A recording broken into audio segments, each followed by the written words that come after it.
Mobile phone নিবন্ধনের সময় বাড়িয়ে দেওয়া হয়েছে। একটা মেইন সুখবর। একটা কথা ছিল যে ১৬ই ডিসেম্বরের মধ্যে সকল আনঅফিসিয়াল ফোনগুলো বন্ধ হবে, অফিসিয়াল ফোন ব্যবহার করতে হবে।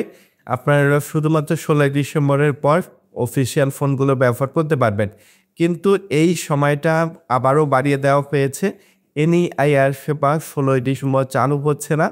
অনেক মোবাইল ফোন ব্যবসায়ীদের পাইপলাইনে থাকায় তাদের শোরুম থেকে মোবাইল ফোনগুলো বিক্রি না হওয়ার কারণে এই সময়টি তাদেরকে বাড়িয়ে দেওয়া হয়েছে, কারণ তারা কিন্তু এ বিষয়ে আন্দোলন করেছে।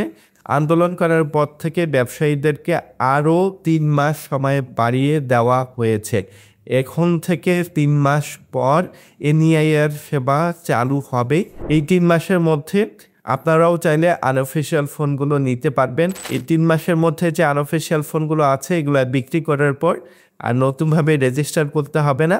এটা এনইআইআর সেবার মধ্যে অটোমেটিক রেজিস্টার হচ্ছে।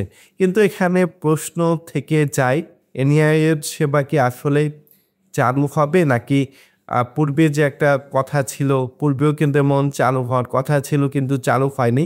১৬ই ডিসেম্বর কিন্তু চালু হওয়ার কথা ছিল, কিন্তু বর্তমানে ব্যবসায়ীদের চাপে বা ব্যবসায়ীদের আন্দোলনে আবারও ৩ মাস পিছিয়ে দেওয়া হয়েছে।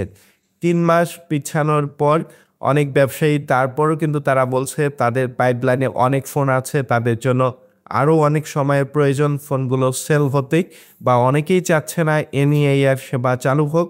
অনেকেই বলছে যে ভ্যাট ট্যাক্স ৫৭% থেকে কমিয়ে যদি আরও কমানো হতো তাহলে কিন্তু এটা খুবই ভালো হতো।